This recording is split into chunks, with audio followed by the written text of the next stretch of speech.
Would you like me to cut into the heart? Would you like to see inside the heart? The liver is the part of the body that cleans your blood. In fact, would you like to follow a blood cell through the body, through the heart? Why don't we follow a blood cell through the heart? So here we are looking at the heart again. Here's the major vein. This is the heart right here? This is the heart. They're still not done. This is the arm right here, right? Nope, this is all heart. This is okay. different part. This heart is very enlarged. Oh, okay. This whole thing is the heart. We've got a major vein that's bringing blood up into the heart. This is a major artery taking blood away from the heart. Over here we're looking inside in the vein. I'm going to start a short video here, and now we're going to step into the heart. This is what it looks like in the right side of your heart. The right side of the heart squeezes and pushes the blood into the lungs. We're going to keep our little video going here. We're just about ready to leave the heart and go into the lungs, passing out through a valve, and now we're over here into the lungs. The lungs has a lot of tubes and tree-like structure in there. In the lungs, the blood drops off carbon dioxide and it picks up oxygen. So we're in the lungs at the moment. This is what it looks like in the vessels in the lungs. Now we're coming out of the lungs, and now we're heading back into the left side of the heart. This is what it looks like on the left side of the heart. The left side of the heart squeezes and pushes the blood out of the heart, up the aortic arch, and down this major artery. This is how blood gets out into your body. Just about ready to go through the aortic arch. And now we're going to come down this major vessel here that delivers blood to your body. Now a doctor is worried about building up of plaque in your blood vessels. There's no plaque. They remove that from these images. This is a clean artery. But if you ever have too much plaque in your arteries, it can make the artery make it a smaller tube, and the blood has a hard time going through it. How about we take a quick look, we'll look at the distributed body systems. You probably remember what the red ones and the blue ones do from school. Does anybody remember what the red ones and blue ones do? Carry blood. That's right, carry blood. Now these are just the biggest vessels. Your body has hundreds of thousands of blood vessels. Hundreds of thousands of blood vessels. If you want to know how does the blood get from my heart and lungs down here to my toe, well, the technology will show us the path it takes to get down there. Out the aortic arch, down that major artery, the descending aorta that we were looking inside of just a moment ago, and it keeps branching off, and this is the branches it would take to get down here to your toe. When your toe is finished using the blood, dropping off the carbon dioxide, it will come back through the blue ones. So we had a yellow body system here, lymphatic system. All these yellow bumps are lymph nodes. The lymph nodes are throughout your body. You'll notice you've got a number of them up here in your throat. When you go to the doctor and the doctor thinks you might have an infection, they'll be feeling around your neck.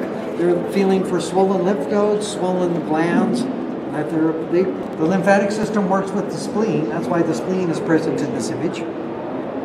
You mentioned nerves. We can show some nerves. Now again, these are just the biggest nerves. Your body has hundreds of thousands of nerves. The nerves carry electricity. So when you bang your toe,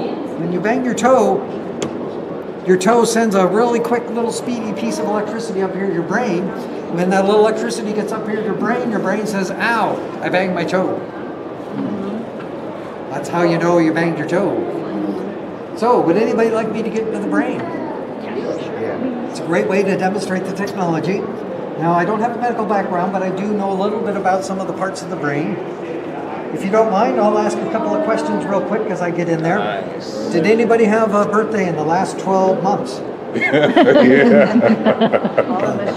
Great. Does anybody remember anything about their birthday? A nice birthday dinner, maybe a birthday celebration, a birthday cake? Anybody remember anything like that? Yeah. Great. Monster goodie bags. That sounds like a fun birthday. Oh, you had a bocce.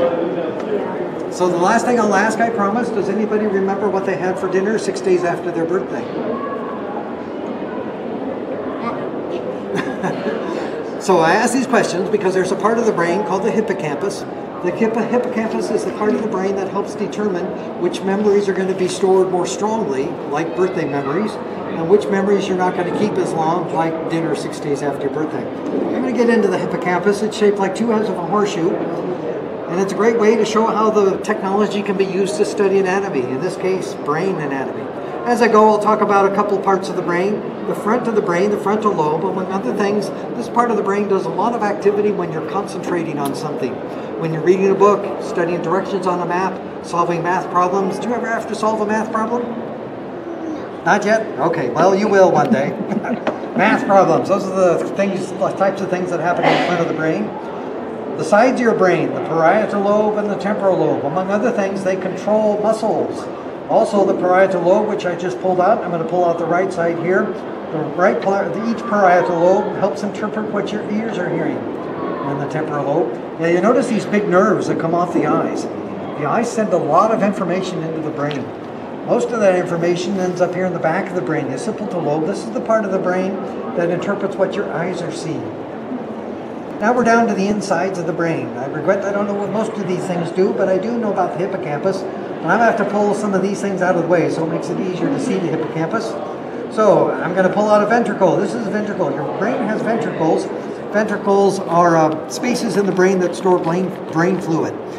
The body adjusts the amount of fluid in the ventricles to help keep the pressure in your brain constant. We're now down to where we can see the hippocampus. Two halves of a horseshoe. The right hippocampus is right there. And on the left side of the brain, the opposite half of the horseshoe, that's that there. Now, the hippocampus does not actually store the memories. The memories are stored throughout your brain. The hippocampus just helps to determine which memories will be stored more strongly and which memories are not stored quite as strong. So if we look at the whole nervous system here, you'll notice there's a clump of nerves here in the middle of the chest. Does anybody recognize why there might be a clump of nerves here in the middle of the chest? What's that? That's a good thought. It's a little smaller than your lungs. What else is in the center of your chest? Your heart. Your heart. That's right. There's a complex web of nerves in your heart. In school, we kind of learn the heart beats once a second, but in fact, the heart has 4 chambers, and all 4 chambers do not squeeze at exactly the same moment. If you've ever seen an EKG in a hospital or on a TV show, you'll see a couple of squiggles. Different parts of the heart will squeeze at slightly different moments in time. That's how the blood is pushed through into the first 2 chambers of the heart, then into the lungs, it comes back out of the lungs into the other 2 chambers of the heart. And that sequence of so were you here when I talked about the conjoined twins? So it's great technology to learn about uncommon medical cases. The technology is used in medical schools, teaching hospitals. There's even a couple of high schools in the Bay Area that use the anatomage table to teach anatomy. As you can see, it would supplement the need for cadavers. Cadavers are expensive to acquire, expensive to keep in refrigeration, things of that nature. So this helps. It's easier to dissect the heart here in this table. If you had a cadaver, it's hard to dissect the heart for the 10 o'clock class, then put it back together for the 11 o'clock class. So these are CT scans. These persons did not die. They were not frozen and sliced up like the other images we were looking at. CT scans are 3-dimensional x-rays. Here these x-rays are filtered to show the outer dense tissues, the skin, some medical probe wires and medical probe. My next image here, these images are filtered to show some of the inside dense tissues. The twins shared the sternum, the bone in the center of your chest. They shared the diaphragm, the muscle that goes along under your lungs to help you breathe.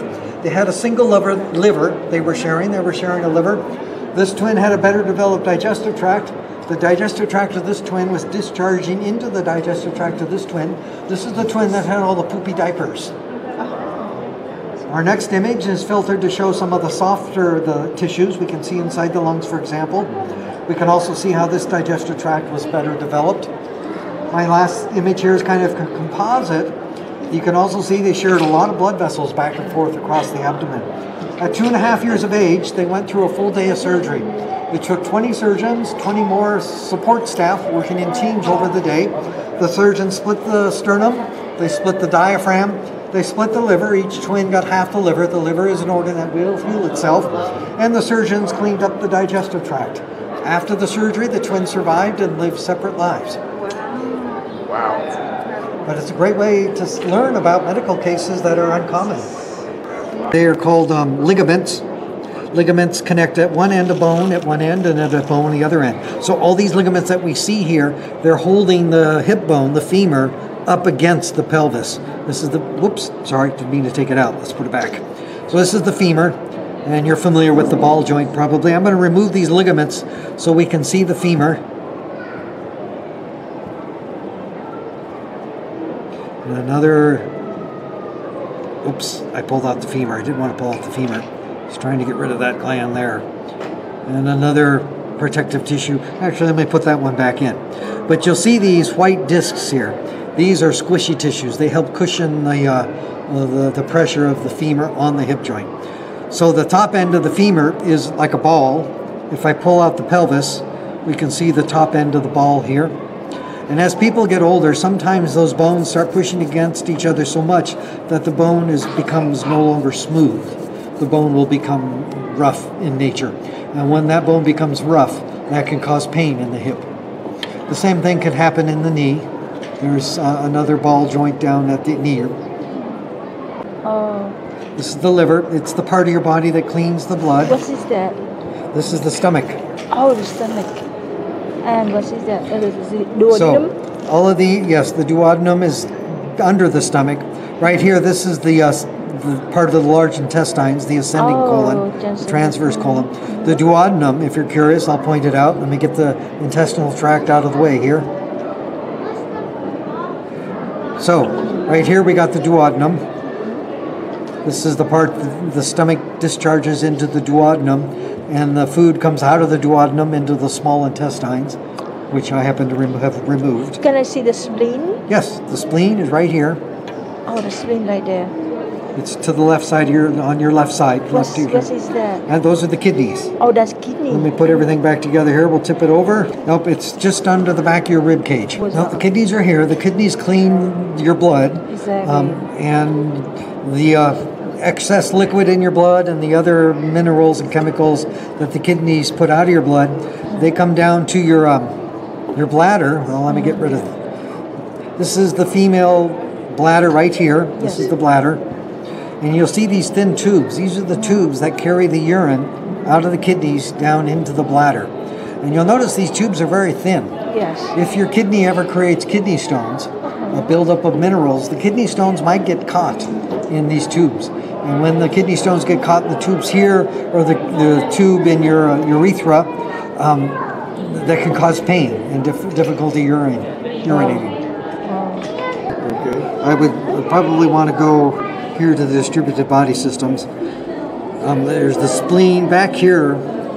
These are the renal capsules.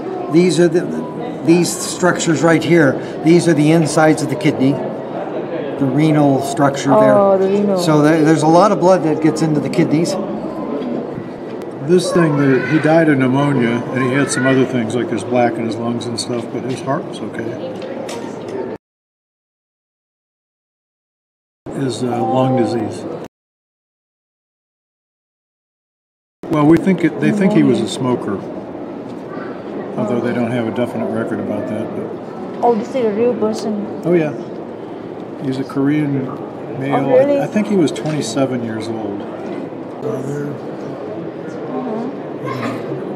This is the area where the heart and lungs are, and so forth. And this.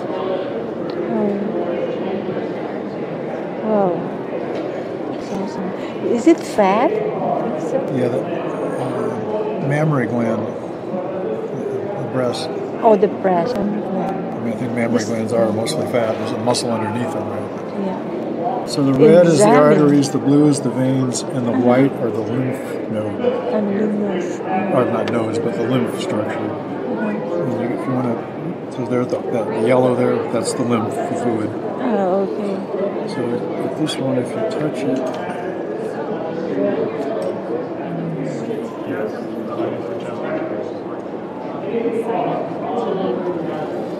so if you want to see how the blood gets to the right leg,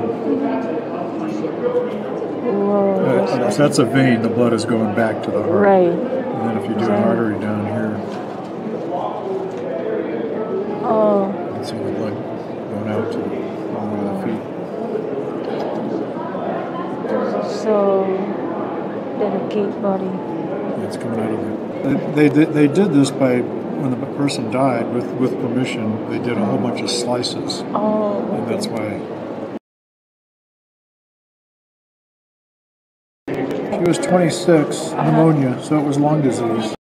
She also had gastric cancer from the stomach around this blockage. And when it does that, it's called a fistula. And she had that. I'm just having a hard time showing it here.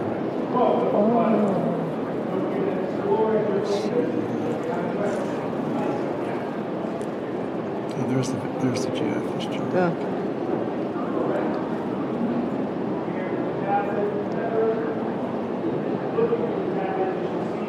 Fish room. What kind of tissue? Okay, so what kind of tissue becomes a fistula? Is it? I don't know. Okay. It's I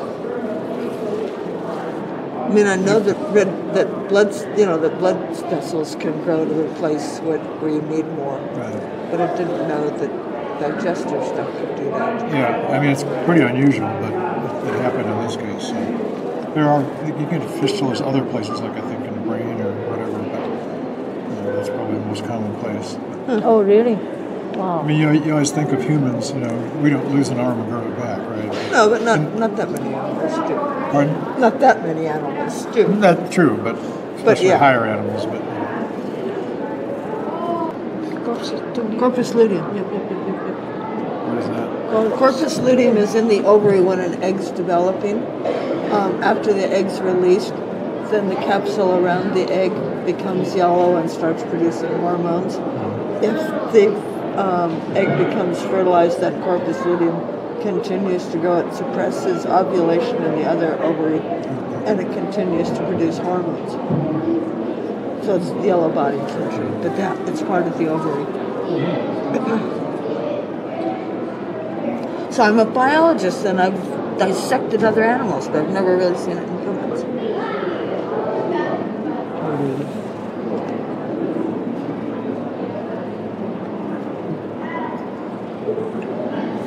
So yeah, this would be the egg, and then this would be the fallopian. Should be fallopian tube, I think. Nope. So close, but no cigar. Bones.